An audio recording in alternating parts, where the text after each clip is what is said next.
जो जारी किया उसका, जैसे जो सरकारी वाला जारी हुआ उसी के अनुसार जो भी हम इकट्ठा करके अपने से 1 2 3 4 5 कर दिए, तो ये सेट 5 होगा 2018 का।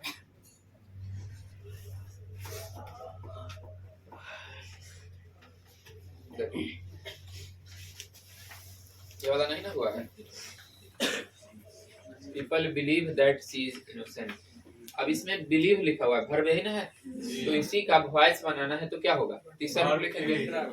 बिलीव का तीसरा रूप क्या होता है, बिलीव्ड किस में लिखा हुआ है, हो गया answer. The rules of English grammar should be followed by students. should रहता है तब ना should भी लिख के भी3 करते हैं, तो should लिख के भी1 किस में है, तो हो गया। देखो should भी1 रहता है तो हम क्या करते हैं, should be और भी1 को भी3, तो इसमें भी3 है तो यहाँ पर भी1 होना चाहिए, तो should के बाद भी1 इसी में है, तो ए नंबर आंसर। लिखा है the criminal dash for murder. इसका मतलब हुआ क्रिमिनल को क्या किया गया, फांसी पर लटकाया गया हत्या करने के लिए। तो लटकाना का अंग्रेजी क्या होता है, हैंग। अब इसमें तो क्रिमिनल किसी को नहीं लटकाया, इसको खुद लटकाया गया, तो वॉइस में होगा ना, पैसिव वॉइस में, तो पैसिव वॉइस में लिखेंगे। अब वाज हंग होगा चाहे वाज हैंग होगा। अब बताओ हैंग का तीसरा रूप क्या होता है, दोनों होता है, HUNG भी और HNGED भी। तो हैंग मतलब ना 2 अर्थ होता है, एक कपड़ा टांगना या कपड़ा लटकाना होता ना, कुछ टांगना, और फांसी देना भी होता है। जब इसका मतलब कोई भी चीज टांगना होगा तो तीसरा रूप हंग होगा, लेकिन फांसी देना होगा तब तीसरा रूप हैंग होगा। तो इसमें तो क्रिमिनल का बात है, तो फांसी देने का बात है, तो क्या होगा, वाज हैंग।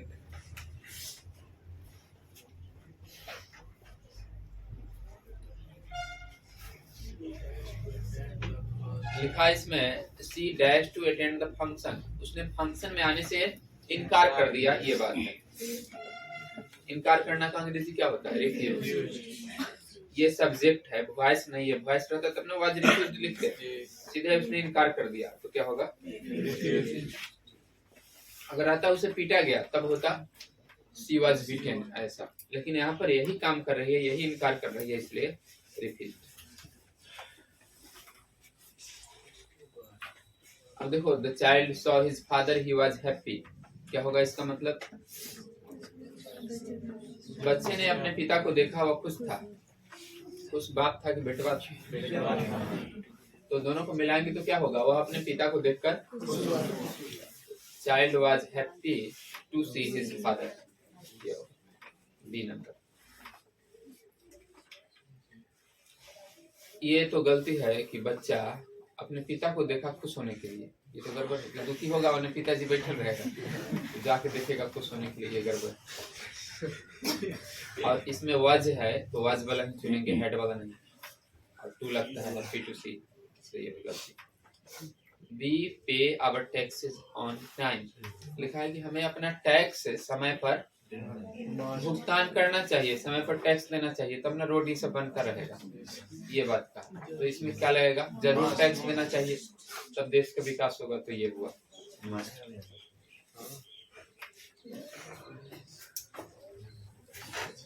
लिखा है ही डैश अवे हिज पेरेंट्स, या तो शुड होता चाहे मस्ट होता, इसमें मस्ट नहीं ना है तो क्या होगा, अगर इसमें शुड मस्ट दोनों होता तो मस्ट लगाते, ठीक। हालांकि दोनों एक साथ नहीं देना चाहिए इस तरह के क्वेश्चन में। Ram said to Sita is your sister married, ये सुनो क्वेश्चन है, इसमें क्वेश्चन में हम लोग क्या लगाते हैं, इफ या वेदर लगाते हैं ना, तो इफ या वेदर किस में लगा हुआ है, इसमें क्वेश्चन है, देखो इफ वेदर लगाते, इफ वेदर दो में लगा हुआ, इसमें भी ये क्वेश्चन है, तो क्वेश्चन में क्या लिखते हैं, आस्क ना, टोल्ड वाला गलती होगा, बी और सी में से कोई सही होगा।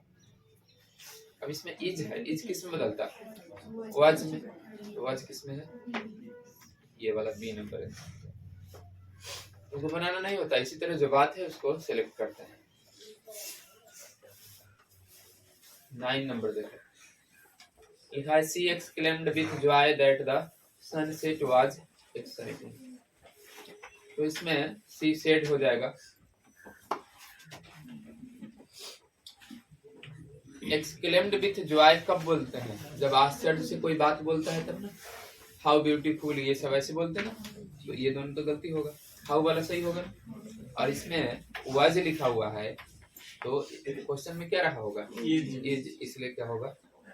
How exciting the sunset is. Question में वाज होता तो आंसर में क्या हो जाता? हैड बीन होता, वाज को हैड बीन में बदलते हैं, इज को वाज में बदलते हैं। एट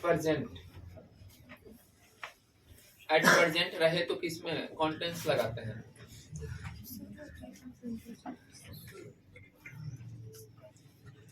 किसमें लिखवाया होगा? नाउ, एट प्रेजेंट, ये सब इजमार में लिखवाया होगा कि जो काम वर्तमान में चल रहा हो तो क्या होगा इसमें? नाउ वाला में भी वही लगाते हैं ना, इजमार लिख के भी तो क्या होगा? Is theory. अब 3 इयर्स लिखा हुआ, टाइम दे दे तो उसमें क्या लगाते? बीन वाला लगाते ना, और बीन वाला किस में है? सी नंबर में है, तो ये सही होगा।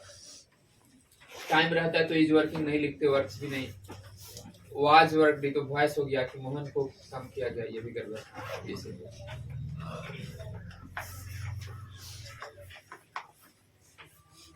ये देखो लिखा है द स्टूडेंट्स, इसका मतलब हुआ कि ये कुछ विद्यार्थी हॉल में हल्ला क्या होगा? करते हैं कि या कर रहे हैं?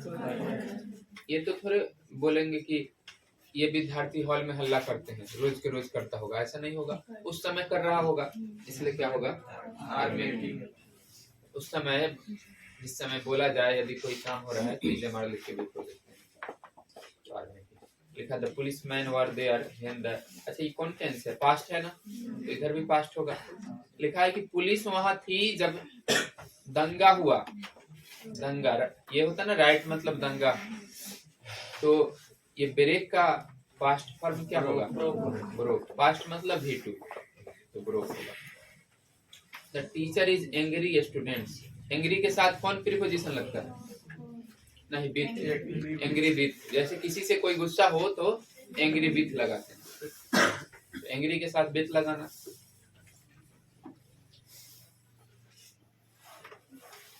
लिखा है there seems to be no end dash troubles. Troubles मतलब क्या होता है?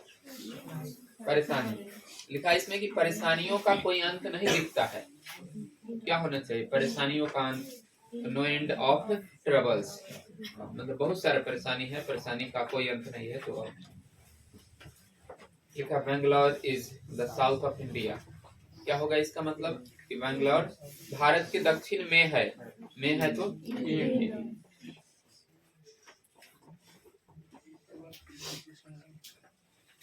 ये देखो लिखा he is too glad to meet her. इसका मतलब क्या हुआ? वो बहुत ज्यादा खुश था। अब इसमें टू तो नेगेटिव सेंटेंस में लगाते, तो ये ठीक नहीं है। He is too weak in mathematics. अच्छा, टू रहता है तो फिर नॉट का हो जाता है, ठीक। ही इज वेरी वीक लिखना चाहिए। और दैट साइट यहाँ पर होना चाहिए, that site was worth seeing, वह दृश्य देखने लायक था। साइट यहाँ पर होना चाहिए। He is very weak in English, ये वाला सही है।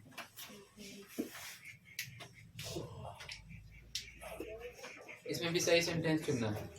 अच्छा देखो, नो वाला अभी लिखवाए थे ना कि नो के बाद क्या होना चाहिए? हाउ। इसमें नो के बाद हाउ टू नहीं ना है, तो गलती हो गया। इसमें नो के बाद हाउ टू है, यही सही हो गया। इंग्लिश बोलने का बात हो तो स्पीक लिखते हैं, टॉक्स नहीं लिखते, तो ये भी गलती। और यहाँ पर भी इंग्लिश बोलने का बात हो तो टॉक नहीं होगा, क्या होगा?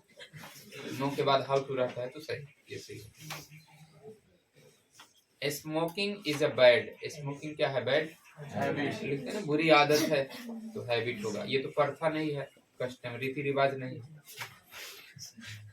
चलेगा, पढ़ने आएगा तो उससे ठीक है।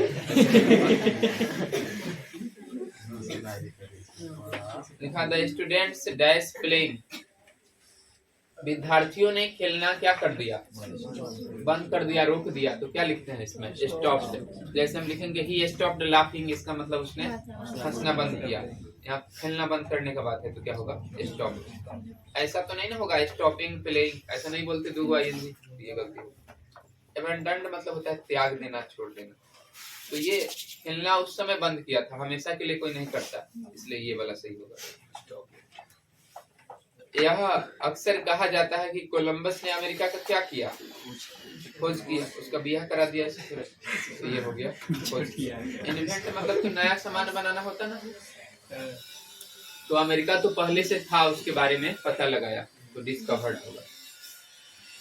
लिखा है she not worry about the examination, उसे परीक्षा के बारे में चिंता करने की जरूरत नहीं है, क्या होगा? हाँ, नीड नॉट। हालांकि यहाँ V1 रहे ना तो और नॉट उससे पहले रहे तो हम नीड लगाएंगे, नीड्स नहीं, ठीक है। डेयर में भी इसी तरह होगा, अगर ऐसे नॉट आ जाता डेयर और डेयर्स में से होता तो क्या लगाते? डेयर। खाना एक दिन उस तरह का। Ronaldo dash a goal, Ronaldo कौन चीज का खिलाड़ी है? फुटबॉल में गोल क्या किया जाता है? बनाया जाता है, ठीक। और गोल बनाना का अंग्रेजी स्कोर होता है, जैसे रन बनाना, गोल बनाना, ये सब स्कोर होता है, इसलिए स्कोर होगा। मेड अ गोल अगर लिखेंगे ना तो इसका मतलब हुआ लक्ष्य बनाना, जबकि ये जो गोल है ये लक्ष्य नहीं ना है, ये जो फुटबॉल में गोल होता है ना वो वाला है, इसलिए क्या होगा? स्कोर्ड होगा। सही सेंटेंस चुनना है इसमें। देखो सेड है तो सेड के साथ बिल लगता है, सेड रहे तो बिल का पास्ट क्या होता? इसलिए गलती। सेड रहे तो रिमाइंड्स होगा, ये पास्ट है तो रिमाइंडेड ना होगा। सेड रहे तो बिल होगा, वुड होना चाहिए ना, बिल का वुड हो जाता है पास्ट में, तो ये भी गलती। ये प्रेजेंट है तब ठीक है, ये सही। एक पास्ट हो तो आगे भी पास्ट, जो ये तीनों में नहीं है, इसलिए ये तीनों गलती। देखो अभी का सारा बात जिसको नहीं कुछ आता है ध्यान से समझेगा तो कितने बुर्बक लड़का है वो भी परीक्षा में 50 में 50 ला सकता है, काहे कि ऑप्शन 100 रहेगा। ये तो हो गया ना। He is dash honest man, क्या होगा इसमें? मैन होगा। यूनिवर्सल ट्रूथ ऐसे ना पढ़ते हैं तो क्या होगा? ये होगा। वह रोड पर खड़ी है, रोड में खड़ी है, इन नहीं ना होगा, ऑन द रोड होगा।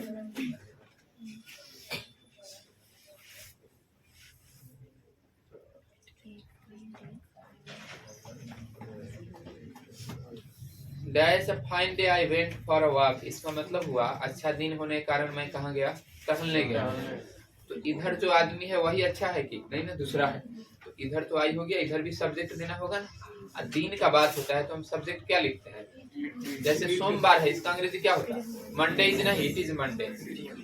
ठंडा है तो क्या लिखते हैं? It is cold. तो इसमें इट होना जरूरी है, और इट कै गो में है? 3 गो में। और जब भी 2 गो सेंटेंस जोड़ा जाता है तो याद होगा किससे जोड़ते हैं? बिंग से। तो इट बिंग होगा, it being a fine day I went for a walk. 2 sentence हो तो हम बिंग से जोड़ते हैं, ये बात नहीं। हार्डली लिखा हुआ है 29 नंबर क्वेश्चन।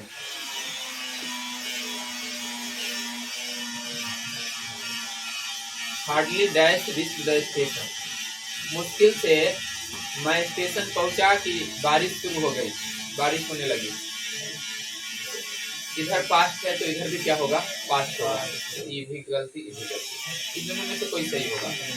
और जब इधर कोई चीज आ जाता है ना क्वेश्चन वाला, और पहले आई लिखते कि पहले डू लिखते? पहले डू, उसके बाद ना आई, डू आई, तो इसी तरह हैड आई होगा। हार्डली हैड आई, ये याद रखना कि हार्डली आ जाए तो हैड आई ही लगता है हमेशा।